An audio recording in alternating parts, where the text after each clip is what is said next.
Bem-vindos ao Globaliza, seu canal no YouTube. Hoje, tendo a presença de um querido amigo, comandante Hilton Raiol. Como vai, Raiol? Tudo bem, doutor Fábio? Como vai? Um prazer. É um prazer receber você aqui no Globaliza. Bom, o currículo é extenso, é um currículo que tanto ligado ao universo do direito quanto ao universo da aviação. Se apresenta para a gente, Raiol, fala um pouco da sua carreira.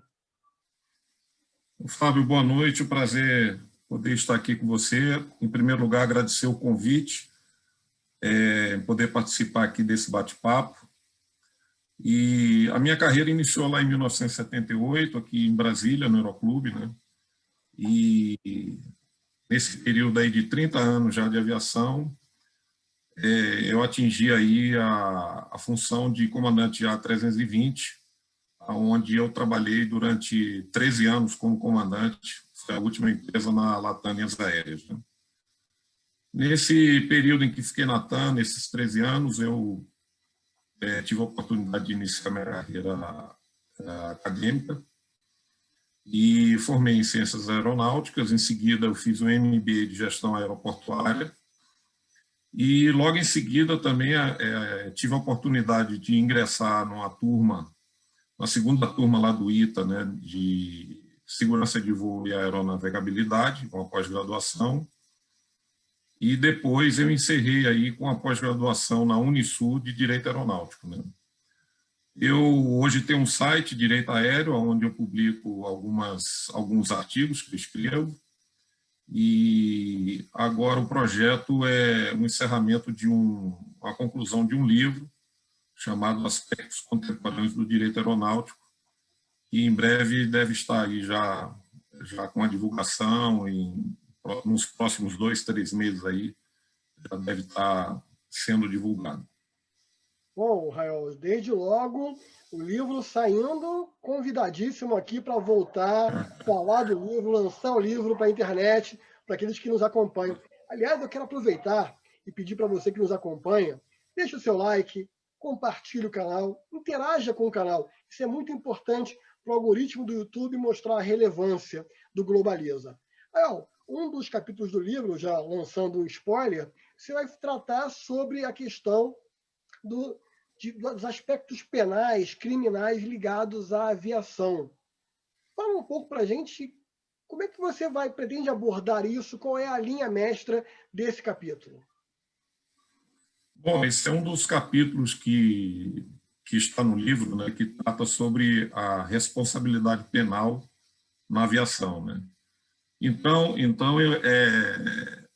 nesse tema, eu abordo a questão do conceito da responsabilidade, e aí, nessa dinâmica, eu incluo a questão da responsabilidade do comandante sobre as suas ações, omissões, a conduta do comandante durante as suas atribuições a bordo das aeronaves. Bom, o comandante, e aí você vai falar com toda a propriedade, é a autoridade máxima administrativa, é o representante, é o preposto da companhia, é aquele que coordena todo o trabalho da tripulação durante a operação, correto? Correto, correto. E nesse momento aí, quais as condutas que é muito incomum falar sobre aspectos penais da aviação, acho que para aquele que nos acompanha não consegue fazer um paralelo, você pode dar um exemplo, casos hipotéticos que você entende que o comandante poderia responder no aspecto penal? 3 pontos onde está na conduta por dolo ou por culpa, né? Um dos problemas está relacionado à questão da culpa. Então, o que está incluído na culpa? Negligência, imprudência e imperícia. Então, quando esses 3 pontos eles são diagnosticados nas ações do piloto, isso pode trazer sérias consequências, até mesmo nos tribunais, para o piloto. Ou seja, irá responder sobre todas as ações que foram tomadas durante a operação do voo. Por isso que a legislação hoje no Brasil, fundamentada no Código Brasileiro da Aeronáutica, no seu artigo, se não me falha, 167, lá já atribui, já tem todo um contexto dessa responsabilidade que o comandante tem enquanto estiver a bordo, enquanto estiver exercendo a sua profissão a bordo da aeronave. É interessante que o comandante, além de ser responsável pela vida de sua tripulação, dos seus passageiros, também pode, hipoteticamente, gerar prejuízo ou até mesmo dano fatal a terceiros em superfície. Nessa questão, Rael, o comandante, por exemplo, pode se negar a decolar se ele perceber que a aeronave está em condições inadequadas ou que as condições atmosféricas não permitem um voo seguro? Todas as decisões do comandante, ela pode ser questionada pela empresa, pelo preposto, ao diretor da empresa, que ele pode ser abordado ou até mesmo em caso, digamos, de um incidente, onde o órgão oficial, o CENIPA, pode fazer esse tipo de questionamento. Mas as decisões que são tomadas especificamente nesse caso, ele pode se negar desde que fundamente, né, o porquê de não ter decolado. Então, como ele zela pela segurança, ele cuida da segurança dos passageiros e responde por todo esse cenário, entendeu? Até criminalmente, então, há de se ressaltar que neste aspecto o comandante ele tem que tomar todos os cuidados, entendeu? Para que vise especificamente o primeiro ponto dentro de uma política operacional da empresa chamada segurança de voo. Mas o comandante, ao exercer o seu munus, ao exercer a sua autoridade, justificando, fundamentando, com certeza, ele não corre o risco de responder, de ser demitido pela empresa ou de ter um processo administrativo e ser perseguido pela empresa? Não, não. Quanto a processo administrativo, não. Quanto a contrato de trabalho, sim. É preciso que, nesse aspecto aí, Fábio, a gente possa separar bem as coisas. Uma coisa é o contrato de trabalho, a empresa amanhã não querer mais aquele funcionário. A outra coisa é você tratar uma decisão do comandante com autoridade, que não acarretou qualquer prejuízo, e se acarretar, ele tem essa cobertura, né? E ser demitido por isso, né? Então, essa cultura, até mesmo que eu escutei no seminário do professor Calazans, de cultura justa, que é uma cultura repressiva, né, de querer condenar o funcionário tripulante por uma ação, por uma atitude ou uma ação corretiva que ele achou que, naquele momento, a melhor decisão, o melhor remédio a ser aplicado era aquele. Bom, mas e aí trazer um pouquinho a tua experiência, tanto acadêmica quanto profissional, para aquele que nos acompanha que não é versado na atividade aeronáutica. Quando ocorre um acidente ou um incidente, são objetos de investigação pela Força Aérea, por seus órgãos de controle. Nessa investigação, o comandante e a tripulação como um todo tem liberdade para falar erros e acertos sem temer algum tipo de repressão? Tem. O papel do CENIPA é a missão de investigar, né, os casos que ocorrem, os eventos que ocorrem, seja incidente ou acidente, né? Então, todos, além do comandante, né, todos são realmente abordados pelo agente do CENIPA para que sejam apuradas as informações, né? Mudando um pouco, e ainda nessa área, e acho que muito ligado ao direito e à atividade do comandante, O comandante, além de responder penalmente, ele também pode impor a ordem a bordo, estabelecer uma ordem de prisão, colocar um passageiro preso durante o voo, se ele apresentar algum comportamento nocivo ou perigoso para a atividade? Não só pode, como deve, né? Eu posso aqui até narrar uma experiência que eu tive há 2 anos atrás em Ilhéus, aonde o final dessa história foi o desembarque de 32 italianos que começaram a causar tumulto a bordo e ainda não tinha nem iniciado o pushback, né? Não tinha nem conseguido dar início aos procedimentos lá e a situação já estava realmente numa condição insegura para prosseguir o voo. Nessa questão que você colocou, o comandante ele pode designar qualquer pessoa, qualquer membro da tripulação para conter este passageiro, entendeu? E deixar ele numa condição aonde ele tem, aonde as empresas têm os recursos para deixar ele numa condição que ele não possa nem sair da cadeira até que ele seja entregue à Polícia Federal, né?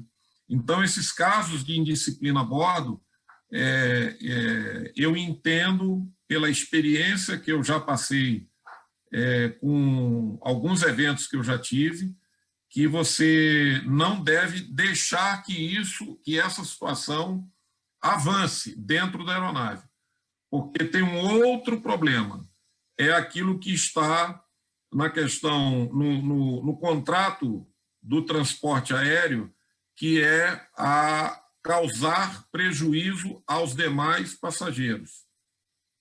Isso está lá na portaria 676, GC5 de 2000. No artigo 61, ele trata exatamente dos deveres dos passageiros. E um deles é essa questão do prejuízo e abster-se de qualquer atitude que provoque incômodo ou desconforto aos demais passageiros. Então, tem certas situações que eu tenho assistido aí que o comandante ele tem total autonomia para interromper, né, conter essa situação de indisciplina a bordo. Perfeito. Então, o comandante, como a autoridade máxima a bordo, acho que esse já era uma questão implícita da própria história da aviação. Voltando um pouco mais para a criminalização dos comandantes. Essa questão felizmente, já não acontece com frequência, são episódios muito raros da pane seca da aeronave estar sem combustível. Até porque eu não sou piloto, mas sei que na programação de voo você estabelece a quantidade de combustível para o destino e também para uma alternativa em caso de impossibilidade daquele destino. Então, a pane seca é algo muito grave e causa insegurança. O comandante pode ser responsabilizado após declarar a emergência de falta de combustível em caso de cálculo equivocado ou que a companhia tenha colocado menos combustível do que deveria? Fábio, essa questão é uma questão bem delicada. Veja bem, se nós pegarmos que o comandante responde por uma conduta onde as suas ações ela tem que ser uma ação voltada para a segurança, então a visão que eu tenho é o seguinte: todas as informações que ele tem do planejamento do voo, né, para onde ele vai, qual a alternativa, todas essas informações ele faz uma análise. Ele sabe a questão de meteorologia, como é que está o tempo, qual é a pista, né? E o que ele vai precisar de combustível mais o alternado, ou seja, ele vai aplicar a regra, né, para que o voo seja conduzido dentro desse envelope, né?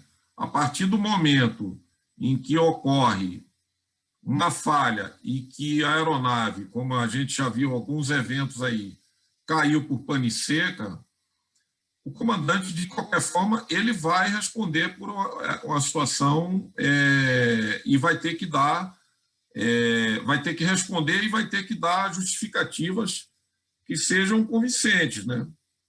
Porque como é que você vai cair porque faltou combustível, porque não deu, né? Então, hoje eu entendo você afeta a segurança e, com certeza, se houver lesão ou dano, ele pode e vai responder sim, entendeu? Entendo dessa forma. Porque as ações, qualquer família pode peticionar num processo contra ele, né, sobre a atitude e da forma como ele conduziu. Ora, eu estou diante de um profissional, então ele tem que saber de todas essas questões, né? Então, a gente vê que certas atividades, essa teoria do risco, aonde existe o risco, né? Aonde existe probabilidade e severidade, e aonde eu aumento essas duas condições, eu me aproximo cada vez mais do perigo, então é preciso que eu procure gerenciar esses dois pontos para que eu conduza o voo, mesmo sendo uma atividade de risco, mas com segurança, né? Não, é lógico que entendemos perfeitamente o seu ponto e vamos ter que estudar o caso a caso, até porque não é necessariamente porque houve falha de combustível que o comandante é responsável. Pode ter sido orbitado de forma excessiva por determinação do controle de tráfego aéreo, enfim, várias questões podem surgir, mas demonstrando que houve uma causa e efeito de uma negligência, de uma imprudência do comandante, ele pode ser responsabilizado, sim. Sim, Eu acho que o ponto, sim, Raul, não é sim, aqui caça às bruxas, não é vamos buscar sim, responsabilizar os comandantes, mas que haja essa consciência operacional de segurança e que sim. há uma responsabilidade que, havendo uma conduta inadequada, ele responde. Infelizmente, ainda que não haja uma Uhum, fatalidade, ele pode responder pela sua imprudência, pela sua imperícia, dada a necessidade de zelo que está ali com vidas a bordo de sua uhum. responsabilidade. Mesmo porque, só complementando o que você colocou aí muito bem, a questão de uma espera demasiadamente longa, o comandante tem total autonomia para informar o controle que ele não tem mais condições de prosseguir, entendeu? Até mesmo por questões de mínimo fio que está previsto dentro do regulamento, né? Então, ele vai ser priorizado dentro de um sequenciamento e vai posar com segurança, né? Agora, o que ele vai responder? Ele vai continuar respondendo, seja criminalmente, seja para a empresa.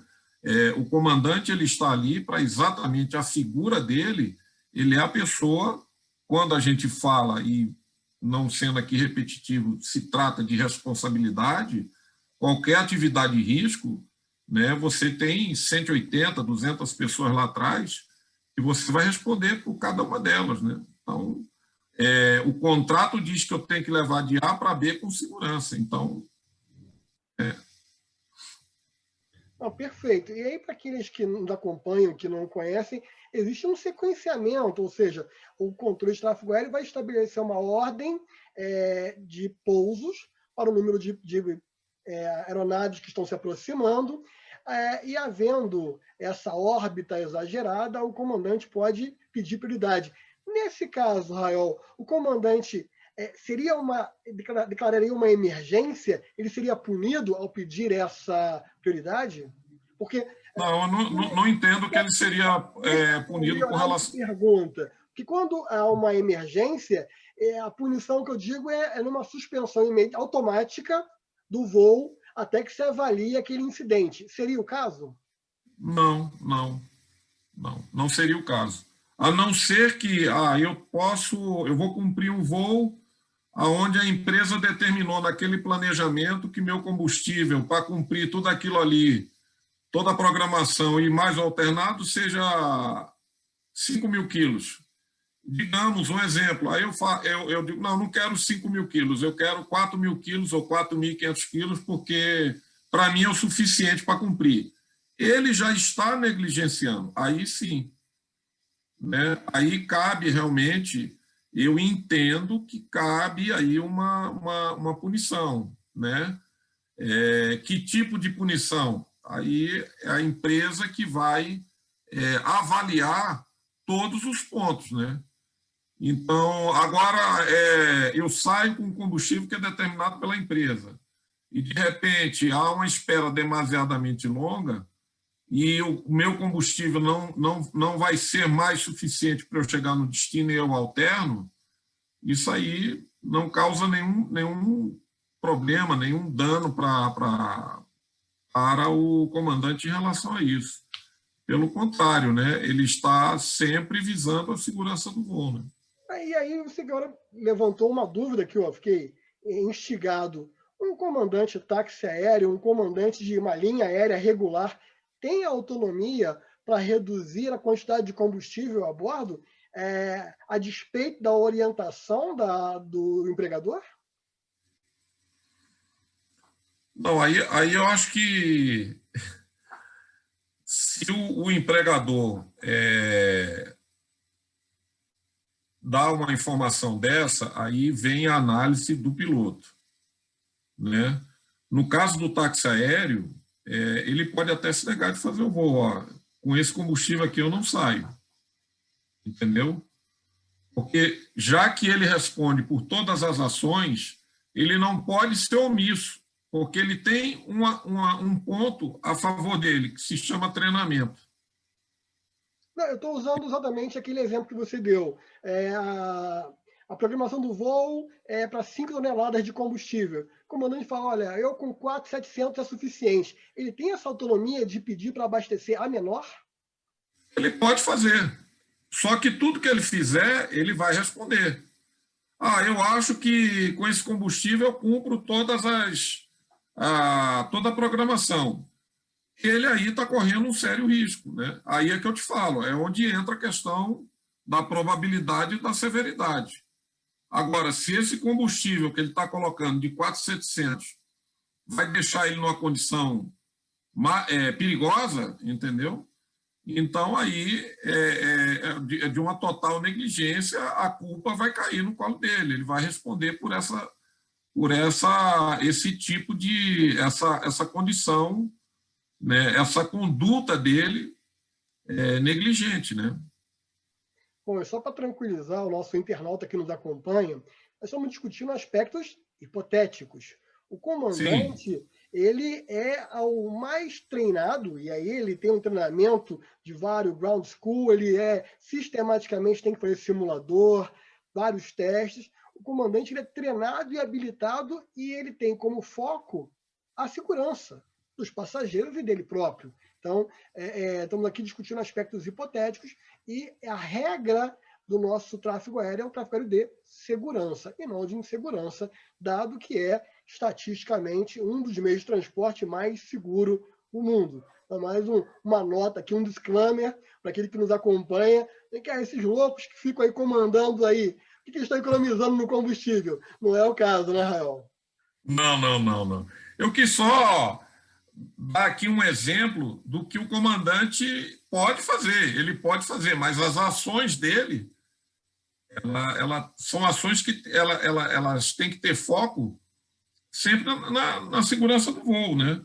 Mas eu acho que meio tanque no Sêneca aqui dá para eu ir voltar. Você vai responder. Tudo você vai responder, né? Então, quando você foi até o ponto do destino, de A para B, e não conseguiu chegar lá, entendeu? Você vê que é uma conduta completamente perigosa, né? E também fazer um outro disclaimer aqui, bem verdade que podem existir uma companhia ou outra de menor poder econômico que faz algumas economias em manutenção, treinamento, mas a grande maioria, inclusive, estimula os comandantes a reportar problemas a bordo para que eles sejam corrigidos. Não interessa a nenhuma companhia aérea protagonizar qualquer tipo de acidente ou incidente aéreo.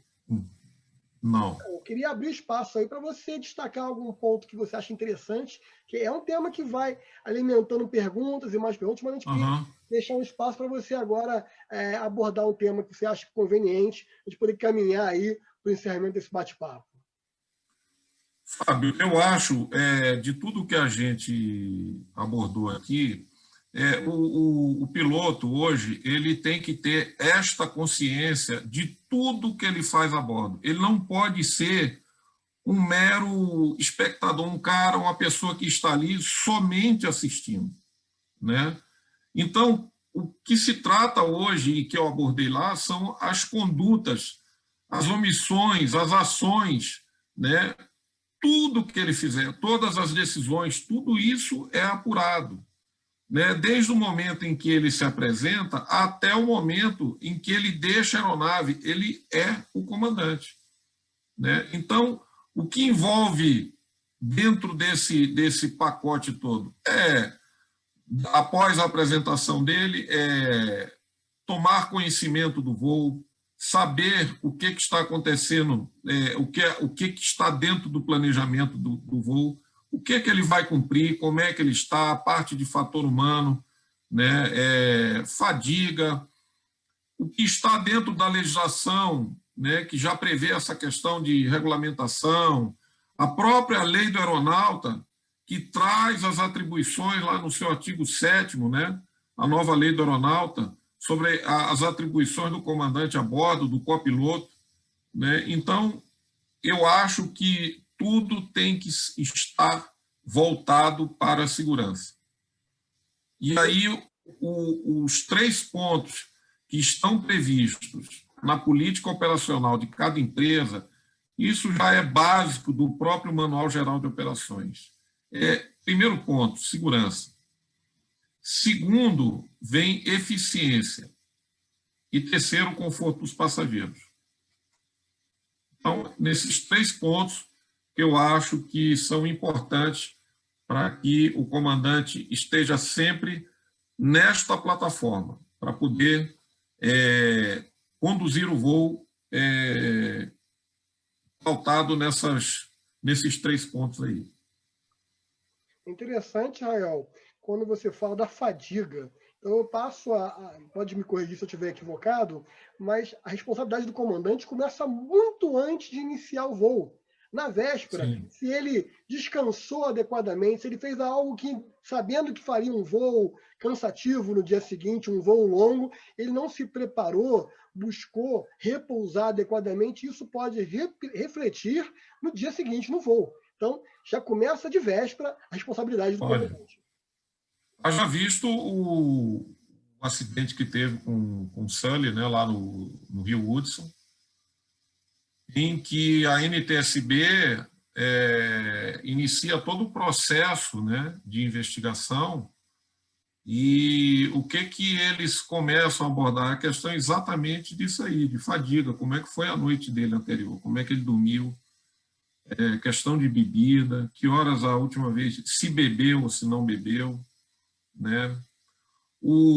Aquele filme O Voo é outro filme que retrata, apesar de algumas coisas serem ali, né, fora da realidade, né, mas você vê que trata de pontos que leva o piloto a uma condição praticamente de responsabilidade, né, de não se colocar para os outros, né, para a empresa e dizer, ó, não tenho condições de fazer o voo hoje, né? O Voo é o filme com Denzel Washington, não é esse? O Denzel Washington, É interessante, é lógico, todos nós aqui temos uma enorme admiração por vocês, comandantes. Que a arte de voar é um fascínio, mas a gente às vezes esquece que vocês também são humanos, né? Problemas de família, perdas de entes queridos, discussões trabalho, em casa, e tudo isso afeta. E aí nós temos aí casos de alcoolismo, depressão, Sim. medicamento, e é muito importante que o comandante seja monitorado, tenha liberdade de poder reportar isso para a empresa sem nenhum medo de sofrer qualquer tipo de repressão, porque isso também diretamente reflete na segurança da operação. E vale ressaltar, Fábio, apenas para concluir esse aspecto aí que envolve a questão da fadiga, que hoje a gente tem, e digo até graças a Deus, ferramentas que apontam para que a gente que evite e que o piloto passe dessa barreira, né? A questão do RBAC 117, essa é uma ferramenta, CRM é outra ferramenta muito boa. Hoje as empresas já têm setores que cuidam e que afastam o tripulante quando são detectados esse tipo de problema, principalmente depressão, remédio tarja preta, né? Isso influencia no fator humano, na questão do cansaço, da percepção, da consciência situacional, né? Fator cognitivo. Então, tudo isso pode contribuir para um acidente, né? Então, você vê, se você não estiver de tudo, como você muito bem colocou, com essa engrenagem, né, funcionando bem, vai afetar lá na frente, no seu trabalho. Né? Bom, e para aqueles que normalmente associam o direito aeronáutico à responsabilidade civil, observa que é muito mais do que isso. Né? O Rael aqui discute a operação responsabilidade do comandante. E a gente pode discutir a responsabilidade da manutenção, da programação do voo. Quer dizer, Sim. várias pessoas ligadas à atividade aérea, em solo ou tripulante, pode ter responsabilidade. A questão trabalhista, a questão administrativa, os contratos, ou seja, o direito aeronáutico ele é um universo muito rico que permite para aquele que se dedica ao estudo uma vasta análise. Rael, quero agradecer a você.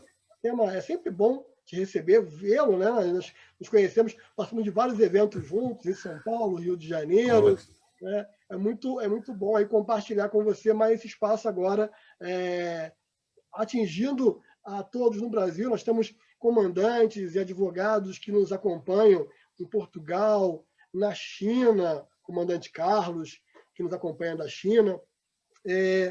Estados Unidos também, nós temos vários participantes, ou seja, a gente hoje está conseguindo, através da internet, alcançar um público que nós ficávamos sempre num auditório muito limitado. Então, muito obrigado e eu queria deixar espaço para a sua saudação final. Fábio, foi um prazer poder participar desse programa com você, te agradecer imensamente por esse convite, fiquei muito honrado, feliz, né, de poder estar aqui compartilhando não só a minha experiência de anos aí na aviação comercial, mas poder compartilhar também temas do direito aeronáutico, que é uma ferramenta hoje que auxilia demais o tripulante. Nós temos hoje as informações, temos acesso a essas informações e que nos ajudam no momento em que a gente está exercendo a nossa função a bordo das aeronaves. Né? Então, eu quero aqui, mais uma vez, te agradecer por tudo, agradecer pela amizade, né? Que já vem de bastante tempo, e por esse convite de poder participar aqui com vocês. Espero retornar, né, numa próxima oportunidade aí, quem sabe, e a gente poder tratar de outros assuntos aí no campo do direito aeronáutico. Meu muito obrigado a você e a todos que estão nos assistindo. A Globaliza que agradece a sua participação, a sua disponibilidade de estar conosco, de compartilhar o seu conhecimento e a sua experiência. Bom, de antemão, Rael, você já está intimado para trazer o livro aqui e lançar. Eu quero divulgar nacionalmente aqui essa obra. O direito aeronáutico no Brasil ele é muito carente de bibliografia. Então, é sempre muito bem-vindo todos aqueles que são estudiosos e curiosos de direito aeronáutico. Bom, será um prazer, será um prazer. Tenho certeza que estarei comunicando para você e divulgando a todos aí esse trabalho que foi feito com muito carinho e muita dedicação. Bom, e para você que nos acompanhou até agora, muito obrigado. Compartilhe, comente, critique. Nós estamos aqui justamente criando esse canal, buscando novas ferramentas, novos temas, para discutir com você um pouco da nossa rotina, do nosso conhecimento e também aprender um pouquinho com os seus comentários, com as suas participações. A todos, até a próxima.